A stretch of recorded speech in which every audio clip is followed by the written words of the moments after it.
Welcome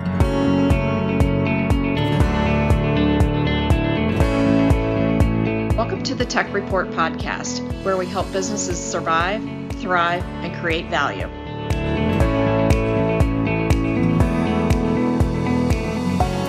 Well, welcome everybody to the TEC Report, the podcast that is all about helping businesses survive, thrive, and create value, especially in our trying environment today. Well, I'm your host, Brad Stoller. Well, it's now mid-October 2020. The world seems to really want to get back into the normal mode, but we have this little thing called the coronavirus pandemic. You may have heard of it. It just seems to keep lingering, and it's just actually showing signs of taking off once again, which is kind of scary. But one thing for sure is some businesses out there really they're doing great, while others are really struggling, and some just, we don't they're just not going to make it. Another thing going on in our world today is the amount of stress, that is being experienced by employees everywhere, regardless if their business is thriving or struggling, or if they are out of work. Everybody's stressed out. So overall health of Americans and people across the world as well, it just seems to be at an all-time low right now. So what are they supposed to do when they're being told to stay away from others? They're being told to stay away from gyms. I like to work out, and I haven't been able to go to a gym. People are staying home. They're overeating. They're just flat out, they're gaining weight. And let's just face it, they're getting fat. Well, let's face it, our overall health has deteriorated for most people from the pandemic, and it is affecting businesses everywhere. People have to work. They're out of shape. They don't think as well. So our guest today, I'm really excited. She's written a new book called Why Are You Sick, Fat, and Tired? Talking about just hitting you right in the face with that title, right? But she's on to something here.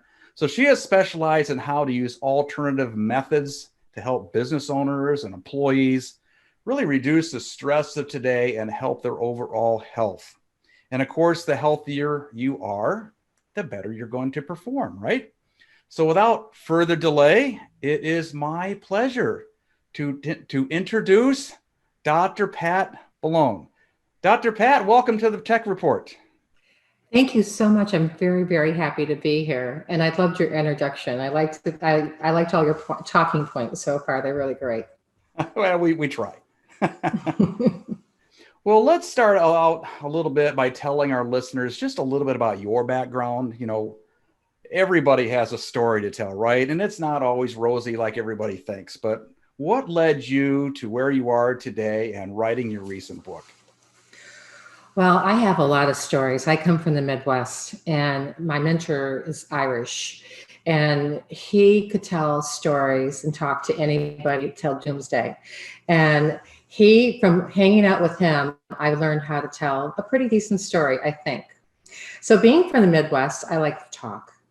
And what always struck me, even growing up, was, how people did not eat well, or, and how things worked in the environment. I was always the kid who did the science fair thing to figure out, the acid-base indicators. And I used my plastic pickle jars with my dad, who he had a master's in electrical engineering, and he worked at LI Chemicals at the time. So I called him up and said, "Dad, can you bring me home some phenolphthalein?" And he said, "Do you know how to spell that word?" As it's a big word. And what phenolphthalein is an acid-based indicator. So if something on the pH scale, which is 0 to 14, and you really want things around 7, especially drinking water, whether or not, where it's at on that. They use phenolphthalein, just for an FYI, in a preservative for beer. So you can find it on a label sometimes. And it used to be in a label that's pretty famous out of Detroit. So Michigan, which is where I'm originally from. So, I've always been interested in science. And my father was really, a stickler about wanting me to go to college. And when I told him when I was in high school that I didn't want to go to college, and he decided that we would go downtown Detroit for a little ride and go out to lunch. And so you want to know how I ended up in college was he pulled the car off in the worst part of Detroit and told me to get out of the car, go down the street, pick a house, because that's where I was going to live if I didn't go to school. Well, that was a dirty trick, wasn't it? That was a very dirty trick because of course I said, hey, I'll go to the college of your choice. And so I went to school and I took classes that interest me, and science classes always interest me. And I had enough science classes that they were all pre-med. So I worked at the University of Michigan Hospital as a patient relations advocate. So I was the first person you saw when someone came in there. Hey, Brad, how you doing? Tell me, like if you need anything, did you forget anything? I'll get it for you. And so I was like that kind of liaison. Do you have any questions? And I will get the answers for you. So that's what I did. And I used to see 7,500 people a day. Well, and this is volunteer. This was my independent study in college. So what I learned from being in that scenario is that I don't know why I was taking all these medical courses, pre-med courses, because I didn't want to be a medical doctor. I didn't see anybody get well. And the only people who were happy in the hospital were people who just had babies. So a friend of mine talked me into like considering being a chiropractor because I had all the prerequisites. And I went to see a chiropractor because I was waiting on tables at the time, and from carrying trays on my shoulder and lifting trays up because I was tall to go over shorter people, I blew out my shoulder. And so I went to the chiropractor, didn't like him. I'm thinking, God, if he can do this, so can I. And I applied to chiropractic school. Had some wonderful teachers, especially in the arena of nutrition. And after I graduated, I had some really great mentors in chiropractic that put the pieces of the puzzle together so that, my belief system that when you have your health, you have 1,000 dreams. And when you don't, you only have one. So what I learned to do and what I found out what I do really well is I make sense of complex and convoluted and challenging situations for people, whether it's mind, body, soul, or in business. And I find a better way with a simpler solution. And I help people get unstuck and move forward faster, better, and with measurable results. That's what I found out that I'm going like, after so many years, I'm going like, wow, that's, sums it up. So that, and I had a private practice. I'm now coaching, doing more coaching, and I'm doing kind of what I call boutique services with people, where I'll go to them, I'll hang out with them for 4, 5, 6 hours. And I'll, because I feel like I can do a lot more in that time span than I can overseeing somebody like over a period of 1 or 2 months. I can really consolidate what I'm doing. And that's kind of what they do in the pros also, like in football, when someone gets injured, they have PT for 8 hours. They don't have PT for 45 minutes and then go home and tell them to rest on ice. They're on it, and that's why those people can get back into being so productive and on that elite status and back on the field again, no matter what, whatever sport it is. That's for an elite athlete, that's the fact. Yeah. So I need to get a lot more ice then, is what you're saying.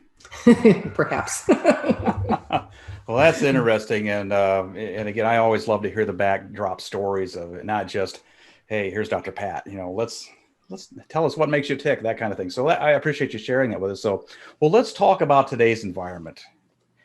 We have a lot to talk about there, right?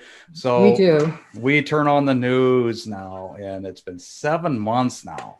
And the top story is always coronavirus. The second story is the battle between those who want to ignore the science of wearing masks versus those who are trying to follow the CDC guidelines. So there's a lot of friction in our world today. What should people be doing to get back to normal stress levels? I think people should want to get back to a better normal. Because you made a statement when you were in the beginning about people overall health deteriorating from the pandemic, but I believe people were sick before the pandemic and they just didn't know it. because a lot of the signs and symptoms can be present, and we always go to our family or our friends and saying, I'm feeling like I've got this pain like underneath, my rib cage, and they will say, oh, I had that when I was your age. It lasts a couple months, it goes away. But the thing is that 6 months, 7 months down the road, it's still there, and or the next year or 2 years, and then you find, when you're looking at that level of stress, I mean, when you have all that stress is when you see your waistline go, because it makes the cortisol levels in your body go up. Cortisol is very connected to cholesterol. Cholesterol, unlike what most people think, is really an antioxidant. So if it's doing what it's supposed to do, it's great. But if you're under a lot of stress, like if you're, even before coronavirus, like if my mother passed away, I gained 10 pounds. I didn't change anything else except for the stress, and having to go help her out, go do family stuff and back and forth. So when she was in, the nursing home and in hospice, it's just like all of a sudden I realized I'm going, God, my pants are really getting tighter, not in the legs or the hips, but in the waist, because that's where you first have that. I've never, ever experienced that. Just for the record, I'm lying through my teeth. Okay, yes. We all know what you're talking about there. Oh, for sure. And a lot of people don't understand how they get sick in the first place. So there's basically 3 ways that people get sick. First off, in Time magazine back in 2004, in the February issue, I don't remember what week it was, the Time cover was that, they discovered a surprising discovery about inflammation and how it relates to comorbidities, as you hear that word a lot today with coronavirus. So the comorbidities are things like, heart disease, high blood pressure. It can be overweight, because obesity now is a disease. And then you have things like diabetes, whether it's 1 or 2. And because there's diabetes 1 or 2. And then there's gut issues. So inflammation is the base cause of all those diseases. And you don't get them overnight.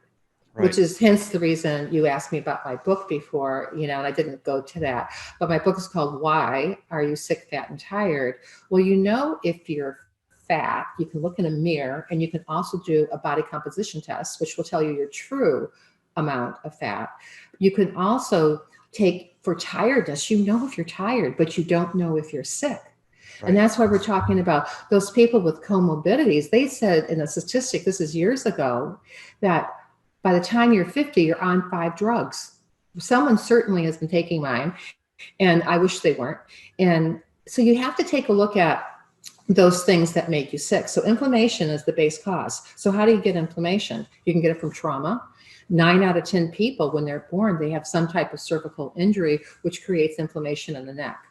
And then you have toxins, the air you breathe, the water you drink, and like the food that you eat, and, the cleaning products. It's all your environmental stuff. If you ever read the label on Windex, for instance. Don't want to read the labels. You don't want to read labels. I don't want to read the label. I don't want to know. You just want to get right. But that's the problem is that those things that are in there that you're inhaling, I was in some place the other day that had a Glade air freshener. I had an instantaneous headache because I haven't had that exposure to that. They're toxic. They cause cancer. Why they're still on the market, I have no idea. But then you have to go into thoughts. Thoughts can undo anything good that you've ever done to correct the trauma. And that trauma also could be from car accidents, falls, sliding down a tree like I did when I was 11 years old, that were on 20 feet. At least you slid. I just flat out fell. Well, I almost fell, but I did. My parents landed on my head, luckily, right? Hey, I'm just kidding. But at any rate, there's all those things that contribute to being unhealthy, and it isn't one thing. I mean, everyone knows when they get in an argument with their spouse or with their significant other and they try to eat, they don't feel good. Right. And it's just so what can I do? It's just you don't want to go to sleep angry with your, either, because you wake up with that. You have terrible dreams, or you don't just really sleep well, or you eat too late. There's tons of things that, that I could list as examples. So the 3 things that cause problems for people and create that inflammation are, again, trauma toxins and thoughts. So the thing that's important is that if you're looking at the body and how it works like a Swiss watch, right? Everyone wants a Swiss watch, or they used to want a Swiss watch, but the pieces got to work together. And when they don't, when one gets sluggish, the other gets sluggish, and then you're late. You're late for a date. You're late for your meeting. You're late, being wherever you need to be. And so it's the same thing for your body. When one starts to factor in, the other, like another organ system. So when you don't digest your foods well, then the liver can't do detox very well, because that's the function of the liver. The liver, you don't detox the liver. The liver, you tonify what the liver does. That's the programs I use for the liver. And those toxins go out when the liver gets so overwhelmed. It puts those toxins, whatever that they are, how they were created, in blood, brain, bone, and fat. So if you look at like major diseases today, like Alzheimer's has a direct relationship to the gut. It has a direct relationship to diabetes. They say approximately 25%, I think, is that. Don't quote me on that. But it's like there's a huge, 40% or 25% of people who have diabetes will have Alzheimer's. It's because the toxins have got to go someplace. And so when it can't store them in the fat anymore, it'll go to blood, and then it'll go to, and then brain's a fatty tissue, the uterus is the fatty tissue. We have all these things going on. But if you take care of your temple and of your body, then you can have much more better results and not have what I call Grim Reaper syndrome. Well, that makes a lot of sense. I'll probably have to read your book a little bit more on that to figure some of that out. But so the book, Why Are You Sick? I'm sick, fat, and tired. Okay. Mm-hmm. So we've already talked about some of the things that people can, I guess, do in their normal day life, I guess, to reduce the stress levels and everything, lose the weight, get that energy back a little bit. But why is this such an important thing? Most of our listeners are business owners, managers, employees. I guess that's most of the people, right? But why is it so important for our business environment, and not just the U.S., but just really everywhere? Why is it important that we stop being sick, tired, and fat? Why? Well, the reason for it is because if you want to have the level of cognition, so many people talk to me about having brain fog. If you want to get rid of brain fog, you got to go back to your source. You've got to go, like, where does it come from? When you're looking at, can I treat symptoms? Sure. You take care of the immediate symptoms, but you want to go to the root problem. And if you don't go to the root problem, you keep on putting the Band-Aid on. It's like having a flat tire. Nobody diagnoses a flat tire until the flat tire is completely flat. And it's the same in medicine. They don't know how the questions that are in my book is like a complete system survey.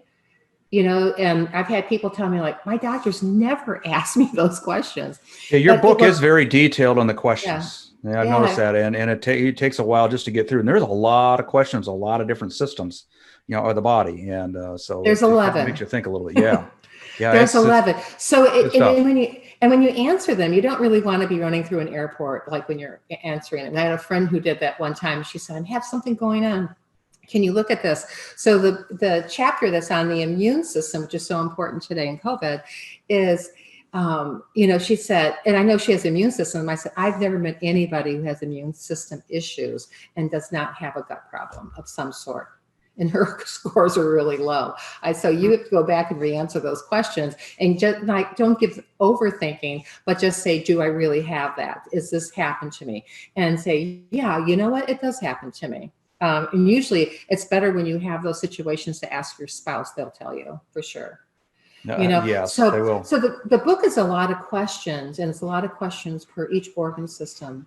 So when you have the organ systems in there working together, you can find, where the imbalances and where the balances are. And you can find out what works for you and what doesn't work for you. You can find out where your strongest links for your health are, and you can find out where your weakest links are at. So it's important to know that, so that you know what you can do, so that you can live longer, live better. So if you're an employer or have employees, I knew when I was working in my office, because I was really busy practice. I saw sometimes, I never thought I was going to get out of there. I saw people from like 7:30 in the morning until 7 or 8 o'clock at night. I saw sometimes close to 70 people in a day. So, and I never said no to anybody who was in pain. If they needed to come in, I would wait for them to come in. So in order for me to be on top of my game, I had to have my health, and so I looked at what I thought, I looked at diet, exercise. I looked at, in serious consideration, sleep, my mental attitude. If something happened, just like ask myself, is it the end of the world? Can money replace it? No big deal, Right. move forward. And I always made sure I got adjusted, because the adjustment of the body as a chiropractor, that's what I did, is help people maintain that alignment so that structures function. If you don't have good structure, you can't have good function. It's important when you're running a business to be sharp and to be on your game. And sometimes you feel like you got to do it all the time. And so when you go to sleep at night, that you sleep well and you wake up refreshed, it all interrelates to each other. So if somebody has a business and they have employees and they want everyone to produce, this is a really great do it yourself, find out where you're at, what your snapshot is. And then, I'm available. You can ask me questions, or you can ask somebody who's qualified to read a chart like this. Like a functional medicine doctor, a lifestyle medicine strategist, or functional medicine coach. So they can help you kind of go, okay, let's make sense of this big puzzle, and let's put the pieces together and look at, where do I have to start my health journey? Because it's not anything about your diagnosis. It's more about what's in the environment and what you did or didn't do that got you to the point where you're at. Yeah, exactly. So it sounds like, would it be fair to say that the better that somebody can control those three main things, like you said, do you see any correlation between their level of success in the business world and how they can control that?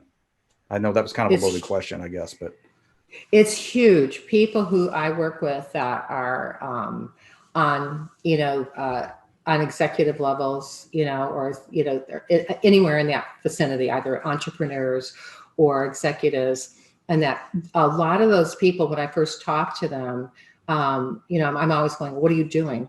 What does your perfect day look like? And then I say, how close are you to that?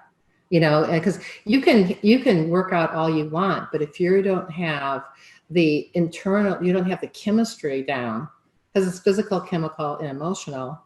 If you don't have those things in sync with each other, so they're like a good pair of gloves that fits you in your favorite pair of gloves, then you got an imbalance someplace that will keep on tugging and wearing and tear, and will eventually pop up. Yep. Makes a lot of sense. So. And then suddenly you've got you're not only are you a burden to yourself, you're a burden to your family and burden to everyone else, which you don't want people to, you want to interact with them. You want to engage with them. You want to love them and like have parties with them and eat dinner and laugh, and enjoy your life. But if you're sick, you can't do that. Yep. Makes a lot of sense. So, well, I know we've talked a lot and covered a lot of things that, maybe some people out there are starting to raise their eyebrows a little bit and say, okay. So there's some people out there may feel that, hey, what you're saying is, that's my medical doctor doesn't tell me that stuff. This is controversial and this is away from normal medicine. Okay. So if it's not something that's tried and true, I don't want to deal with it. So what haven't we talked about yet that you feel is important, and to those people who don't understand the holistic view? Well, this is more than just a holistic view, because functional medicine has been an emerging portion of Western medicine for a long time. I have certification in functional medicine as well as lifestyle medicine as a practitioner and coach. And so this isn't like, woo-woo stuff. I'm also have a background in acupuncture. So when I tie the pieces of the puzzle together, it's another tool that I have. So when you go to a Western medicine doctor, they only treat you with what they know. Like if your house is burning down, you're going to call a fire department, and the fire department is going to come with hoses and axes. The axes are used to break the window and the door. Well, axes you can relate to surgery, and the hoses you can relate to medications. And so a lot of medications don't go to the root problem. They go to only the whatever is going on at the moment. Whatever's on fire. Yeah, exactly. And the fire department tells, wow, look, I saved your house, but you don't have any memories anymore. Everything's destroyed, and you got to call a carpenter to fix it. So you call the carpenter to come in, and you call the carpenter to fix it, and they go, wow, what a mess. Well, I'm the carpenter. And so what happens is, like, if you have somebody who has a stroke, I am the wrong person to call. You definitely want to get that person to 911. Do they need the medications that they have to give them immediately? Sure. That makes sense. If it makes sense, do it. But there's so many things in Western medicine. There's blood workup that we do in functional medicine that Western medicine doesn't have any clue. So if you have a THS, for the thyroid, a lot of doctors give you prescription drugs off of that. And they should be doing a total profile. Anything that has, when you're looking at blood work and you're talking with your medical doctor, you should be asking the question, now, is there a total profile for this? Because you want all the information. Women, they usually, when they test for estrogen, they don't test for all 7 of them. It's important to know the whole picture. And that's what is different about what I do as opposed to what a Western medicine doctor who practices traditionally. They all know, if you have an emergency, you better talk to them, go there. But, get the information and get the diagnosis, because I'll tell you a better way to get unstuck so that you can have better results that are tangible. Yeah, it makes a lot of sense. Yeah. So I know we could probably go on all day on this, and there'd be people that we just stick with it all day long here, but I guess they cut us off the air at some point. But so where can people get a copy of your book? And if they have questions, how do they reach you? Well, I'm going to presume you're going to have my name in the show notes. I will make sure that people have your name, but and the book is available on the internet. So you can get it from Amazon, you can get it from Barnes and Noble or any other sources like that. So Amazon's a good source. And if people have questions, I have a very cool thing on my website. When you open my website, I start talking. If you don't want to listen to that, which I highly recommend you do listen to that. If you scroll down, there's a way to get my book there on my website. And there's also a microphone on the bottom of the page. So if you got a question, you can talk into that microphone, which kind of seems a little weird, but I get that. And then I have an opportunity to answer you back. Sounds good. And your website is? healthteamnetwork.com. Okay. healthteamnetwork.com. Yeah. Wonderful. Okay. Yeah. Well, thanks again to Dr. Pat Boulogne for spending time with us today and sharing some different ways to keep you and your business healthy, especially in our trying environment today. So Dr. Pat, thanks again. I really appreciate you coming aboard here today. I loved it. Thank you so much.